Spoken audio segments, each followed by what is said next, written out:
మరోసారి కులగణన జరుగుతుంది. హ్మ్. ఆన్‌లైన్‌లో నమోదు చేసుకునే అవకాశం.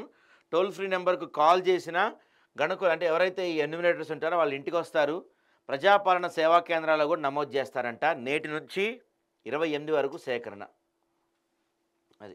సో, చూద్దాం ఈయనేం చెప్పారు నిన్న ఢిల్లీలో ఏం జరిగింది అంటే, జనం స్వయంగా చెప్పిన వివరాలే కులగణనలో నమోదయ్యాయి. అందులో ఒక్క తప్పున్నా చూపించమని సవాల్ విసురుతున్నా. ఇదే అంశం గురించి మేము రోజు చెప్తున్నాం. జనం చెప్పిన వివరాలు మీరు నమోదు చేసుకున్నారు. కరెక్టే. దాంట్లో ఒక తప్పు కూడా జరగలేదు. మీ సైడ్ నుంచి మీరు కరెక్టే చెప్తున్నారు.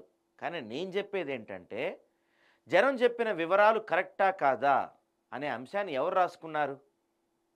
ఎవరు మాట్లాడారు దీని గురించి? ఇది నేను రోజు అడుగుతున్నా మిమ్మల్ని. మీరు చెప్తున్నారు, జనం చెప్పినవి మేము రాసుకున్నాం అంటున్నారు. జనం 100 చెప్తారు.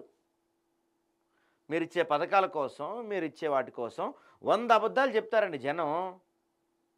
మరి జనం చెప్పింది రాసుకొని కులగణన అయిపోయిందంటే ఎలా? నేను చెప్పేదది. జనం తప్పు చెప్పుండొచ్చు కదా! జనం అబద్ధం చెప్పుండొచ్చు కదా!